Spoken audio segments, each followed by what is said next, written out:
For my story, I like to use an experience that was hard to go through. It was I'm going to title it The Day That Changed My Life. It was September 19th, 1981. At 8 in the morning, the phone rang, which is very unusual for our house on a Saturday morning. As I listened to my mom's cries and saying, "No, you've got the wrong person," I knew something was wrong. As the moments went on, I kept listening to my mom talking about, "You've got the wrong person, you've got the wrong person," over and over. And then, within an hour, there was a knock on the door, and there was 2 police officers at the door, telling us what had happened. I found out at that moment that my brother, Timmy, who was 23 years old, was shot and killed. It's a hard experience to go through. I was on 18th time when it happened, but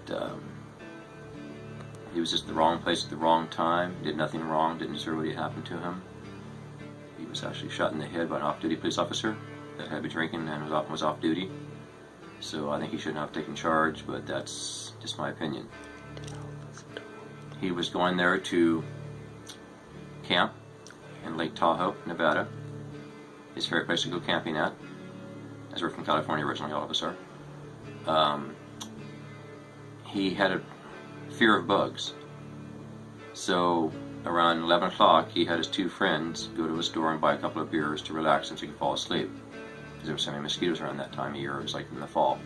Still a bit warmer at night.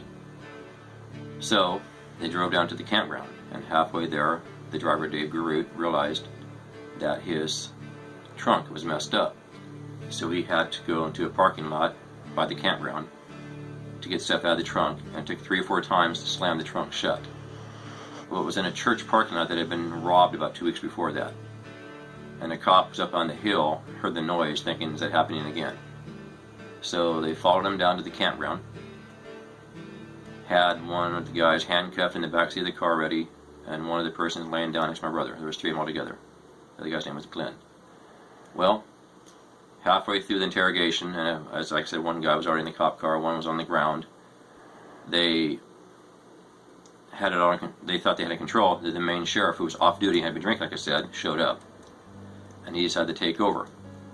And 5 years before, he had been fired for pointing guns at people's heads while handcuffing them. Well, he went in to take over and went to Glenn first. And Glenn said nothing. But my brother looked up and said, "Officer, what did we do wrong?" He told my brother to shut up. Another couple moments passed. He was going over to Glenn again. And my brother again said, "Officer, really, what did we do wrong? What happened?" Next thing, there was a blam. He was shot. No remorse from the officer. He did not lose his job. He got 1 year suspension. He's still alive now at 90 years old. But through it all, at his funeral, because of my faith, 35 people went forward at his funeral, including me. And that's what changed the day of my life. It was not just losing my brother, but also getting a new hope and a new place to see him when I do die, because he was a believer himself. He was a youth pastor. So I would definitely see my brother again. And that's why the day changed my life. If I wouldn't have changed that day, I'd have never saw him again. Thank you. The end.